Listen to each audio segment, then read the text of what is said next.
आखिरकार कानपुर पुलिस ने बिकरू कांड पर चार्जशीट कोर्ट में दाखिल कर दी। इस चार्जशीट में कई खुलासे किए गए हैं। सबसे बड़ा खुलासा तो यही कि विकास दुबे ने ही सबसे पहले पुलिस टीम पर गोली चलाई थी, वो भी AK-47 से। उसने एक सिपाही की 47 छीनी और उससे दबिश देने गई टीम पर फायरिंग खोल दी। इसके अलावा भी कई बड़े खुलासे इस चार्जशीट में किए गए हैं। पुलिस ने इस चार्जशीट में बताया कि विकास दुबे के गुर्गों की निशानदेही पर ही बड़ी मात्रा में गोला बारूद और असले बरामद किए गए हैं। गौरतलब है कि दोस्तों, आपको पता ही है कि 2 जुलाई की रात को बिकरू में पुलिस टीम जब दबिश देने गई थी, उस पर विकास दुबे ने अपनी टीम के साथ अंधाधुंध फायरिंग कर दी थी, जिसमें 8 पुलिसकर्मी शहीद हो गए थे।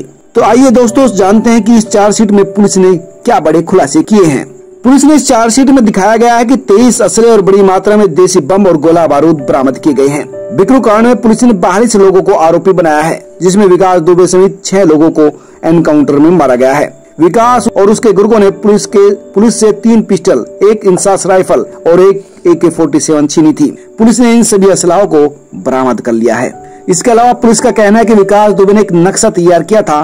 उस नक्शे में उसके घर के आसपास की नाली और दूसरी तमाम लोकेशन दिखाई गई थी।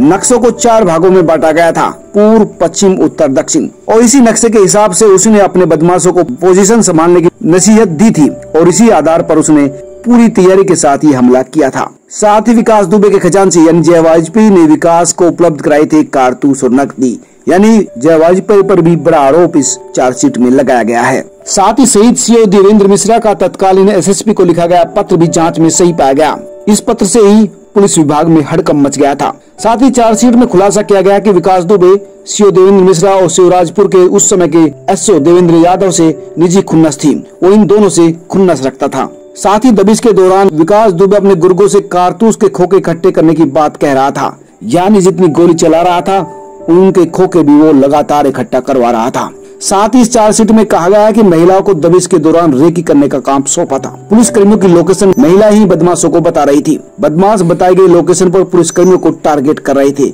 और फायरिंग कर रहे थे। इसके साथ ही पुलिस ने इस चार्जशीट में इलेक्ट्रॉनिक और वैज्ञानिक और फोरेंसिक साक्ष्यों को भी रखा है।